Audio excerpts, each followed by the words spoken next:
share ko lang yun sa inyo yung naging experience ko dito sa aking pagdadrive. Ah, Kasi ano pa lang ako dito, mga 4 years pa lang ako dito, nakapag-drive na ako. Pero hindi pa ako marunong, hindi pa ako ganong marunong mag-Netherland noon. Kasi ang ginawa, nung bago ako dito, 1 week pa lang ako dito, yung asawa ko, pinag-aral na niya ako. Tapos, yun nag-aral ako hanggang 5 years. Pero yung pag-aaral ko ng 5 years na yun, hindi man ako, hindi man whole day yun. Pumapasok kasi ako sa gabi, tapos, um, ano, ang hanggang mag-uumpisa kami mga 6 o'clock hanggang 9 o'clock lang kami ng gabi. At saka 3 times a week lang ako pumapasok noon. Kaya umabot ako ng 5 years. Tapos nung nakatapos na ako ng pag-aaral, pero kahit na natapos na ako ng pag-aaral, pero yung pag-Netherland ko, hindi pa talagang fluent yung pag-Netherland ko. Tapos, yung ngayon, nung natapos na akong mag-aaral, nag-ano ako, nag-aral ako sa theory.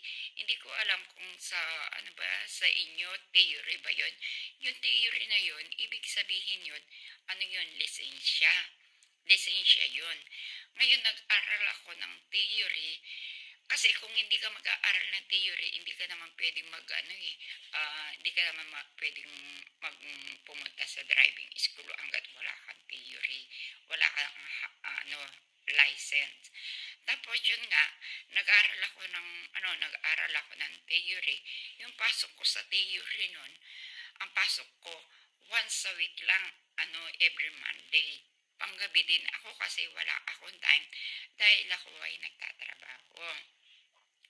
Tapos, nung na yun, alam nyo, kahit na pala hindi kayo ganong marunong sa salita nila. Kasi sa amin, yung pag-e-exam, Netherland.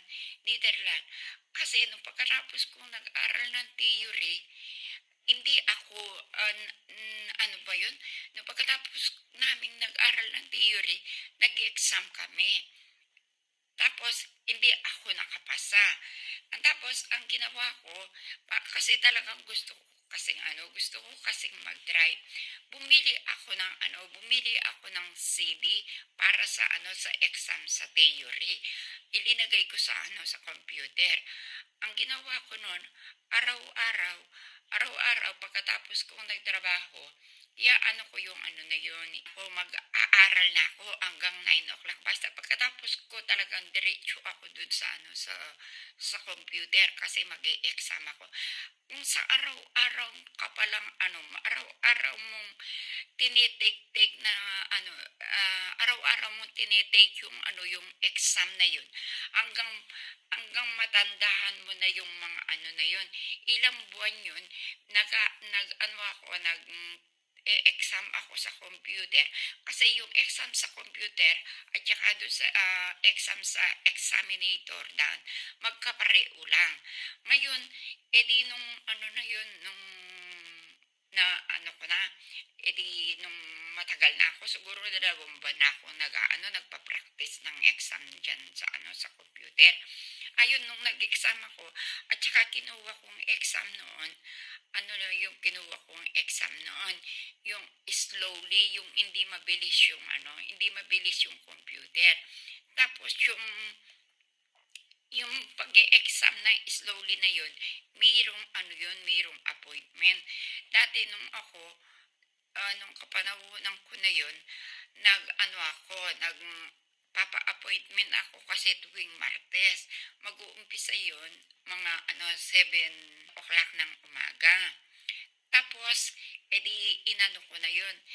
Tapos, ang ginawa ko noon, nag-ano na ako, nag-exam na ako kasi matagal na akong nagpa-practice na mag-exam dyan sa ano sa computer. O yun, nung nag-ano na ako na yun, na ano ko, napasa ko na yung ano, napasa ko na yung theory. Tapos nun, nung napasa ko na yung theory, nag-ano na ako, nag-enroll na ako sa ano sa driving school. Tapos, alam niya, yung pag-aano ko, siyempre wala naman akong experience. Wala naman akong experience na mag-drive sa Pilipinas.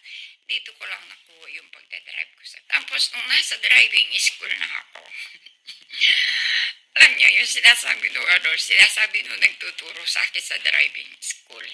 Sabi niya, sabi niya, para tayo, sabi niya magkadugtong na bisikleta. Sabi niya kasi sa akin, pero yung mga sinasabi niya sa akin, hindi ko pinapansin.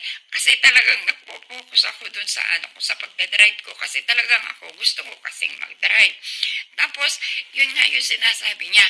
Tapos sabi niya pa niya sa akin, ganyan ba kayo sa Pilipinas? Sabi ang ganon, na nagdadrive kayo nasa gitna. Eh, siyempre, wala naman akong kaalam-alam. Pero hindi ko talaga pinapansin yun. Tapos, meron na naman siya sinabi sa akin, sabi niya, mag-ano ka muna, sabi niya, practice ka muna, sabi niya, magpaturo ka, sabi niya kasi sa akin, no? Sabi ko, paano ako magpapaturo? Sabi ko, wala namang magtuturo sa akin. Mag-ano ka sa mga kasamahan mo sa trabaho. Kasi kung yung asawa mo ang magtuturo sa'yo, mag-aaway kayo niyan, lalo na pagka hindi tama yung ginagawa mo. Siyempre, maaalta presyon yung asawa mo sa pagkaano mo. Kaya dapat huwag yung asawa mo ang magpaano sa'yo, magtuturo. Tapos yun, di sinabi ko sa kanila, wala akong makuwang magtuturo sa akin. Sabi ko, tsaka lalo na, sabi ko, may mga pamilya din yan, at tsaka busy sila sa trabaho. Di ang ginawa nung nagtuturo sa akin, hindi pinagpatuloy niya sa akin yung pagdadrive ko. Tapos sabi niya, tapos, medyo matagal-tagal na ako, kasi yung nung nag-enroll ako sa driving school, mahal yung binayad ko kasi, yung kinuha ko kasi without tutor ako. Ang binayad ko doon, 1,200 euro ang binayad ko kasi pagka wala kang tutor, mahal yung babayad mo. Tapos, yung yung binayad kong 1,200 euro na yun, lang yun, 9 days. Pero araw-araw ako tinuturuhan, 2 oras bawat isang araw. Yan, 2 oras. Tapos noon, sabi nila sa akin, gusto mo ba, sabi niya, mag-drive ka ng automatic, sabi ganon. Sabi ko, ayokong mag-drive ng automatic. Kasi yung automatic, para ka lang nag-drive kasi ng moped. Kasi dati nag-drive din ako ng moped dito. Dito rin ako natutulong mag-drive ako ng moped. Kasi yung automatic na yun, parang mo lang yun, start mo, tapos yung gas, mo, tapos brake, ganon. Kaya ganyan din sa auto, pagka nag-automatic ka, gas lang at saka brake. Ang sabi ko sa kanila, ayoko ng automatic, sabi kong ganon. Ang gusto ko kasi yung manual, sabi kong ganon. Tapos yun, sabi niya, try mo yung automatic, sabi niya. Pero tinry ko yung automatic. Tinry ko yung automatic na yun. Sabi niya, diba? Sabi niya, may easy lang yung automatic. Sabi niya ganon. Oo, sabi ko, pero ayoko ng automatic. Ang gusto ko kasi manual. Sabi ko, yun, hindi na nila ako pinilit. Tapos, nung na yun, pagkatapos ko ng nag-aral na yun, na ako ng lisensya. Binigyan na ako ng papel ng driving school.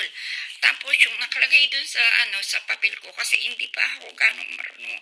Hindi pa ako pyuk-pyuk lang yung pyuk-pyuk lang yung pagninidal ko. Pero mo 4 years pa lang ako dito. 4 years pa lang ako dito. Tapos na ako. Tapos yung nakasulat pala dun sa papel, ang sinasabi pala dun sa papel na dapat may tutor ako. Ngayon, yung papel na binigay sa eskwela, dinala ko sa munisipyo. Tapos, tapos nung dinala ko dun sa munisipyo, ang sabi ng munisipyo sa akin, asan ba yung tutor mo? Sabi ko, wala naman akong tutor kasi sabi ko ako without tutor ako, sabi ko gano'n. Tapos sabi sa akin ng munisipyo, bumalik ka dun sa bumalik ka dun sa pinag-aralan mo, sabihin mo sa kanila na wala kang tutor. Sabing ganon. Yung bumalik ako doon, sinabi ko, tapos ang ginawa nila, tinuruhan na naman ako ng 3 araw. Yung 3 araw na yun, bawat isang araw, 2 hours. 2 hours yun. Bali 6 hours yung 6 hours yung ko na yun, yung ko, 6 hours yung inaralan ko na yun. Di apart na naman yung apart na naman yung pag-ayad ko. Kaya yung pagdadrive ko, napakalaki ng bayad ng pagdadrive ko dito sa Belgium. Hindi ko makalimutan yun. Ang laki ng binayaran ko sa pagdadriving ko lang. Tapos noon, nung nakatapos na ako sa practice sa pagdadrive, tapos sabi nila sa akin sa driving school, sabi niya, mag-anap ka ng Pilipinas, sabing ganon, na magpaturo ka sa mga signboard, sabing ganon. Buti itong kapitbahay ko na ito, nung yung anak niya noon, sanggol pa yung anak niya noon, at saka nandun yung biyena niya. Kinausapin ko itong kapitbahay ko dito, yung kapitbahay ko.